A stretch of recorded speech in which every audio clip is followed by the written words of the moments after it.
Registering a customer for an activity. There are numerous swim lesson activities that are scheduled to take place at the outdoor pool locations throughout the summer months. Please follow along on the screen as I demonstrate how to register a customer for a swim lesson activity. From the front desk, click on Enroll. On the activity enrollment page, there are several ways to search for activities. The most popular ways to search for an activity are by activity name, activity number, or by the site where the activity will be taking place. All swim lesson programs begin with AQ in the title. In this example, I am going to type in AQ in the activity name and select Congress Outdoor Pool as the site. This will narrow down my search results to all swim activities occurring at the Congress Outdoor Pool.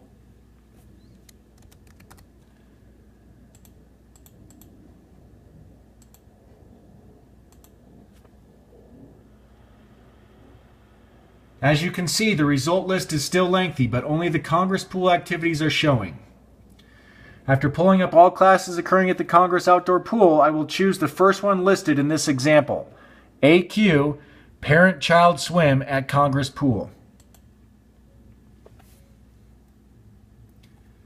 After selecting the correct activity, you will be directed to the activity enrollment page. Here you will need to type in the name of the person registering for the class. If their name does not populate, then you will need to create a customer account for them by clicking on Add New.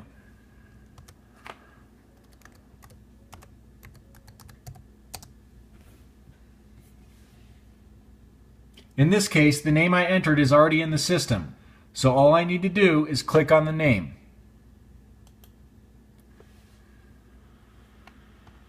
You will then be directed to the enrollment fees page. Please make sure the price is correct. In this case, the activity is $26.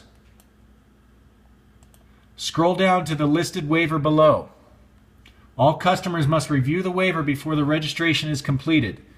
There will be hard copies of this form available at all of your locations. To view this waiver via ActiveNet, simply click on the attachment link.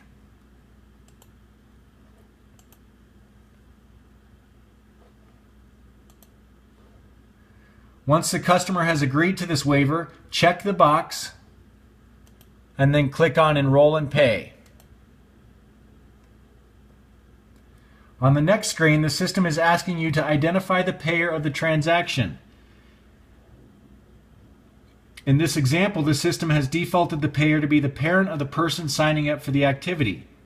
If the default person in this field is going to be the actual payer, go ahead and click on Select.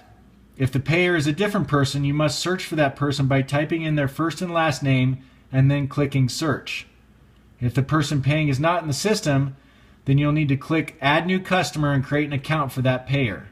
In this case, the payer is the person highlighted, so I will just click Select.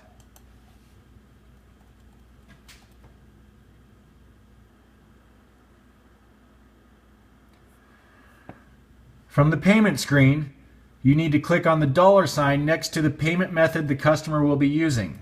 By clicking on the $, the amount due will populate in the box next to the payment method. For checks, you will be required to enter the check number. For credit cards, you can simply swipe the credit card and it'll read and populate the required information. For cash, you will need to collect the money and issue the right amount of change if necessary. In this example, I will pay by check and enter a check number.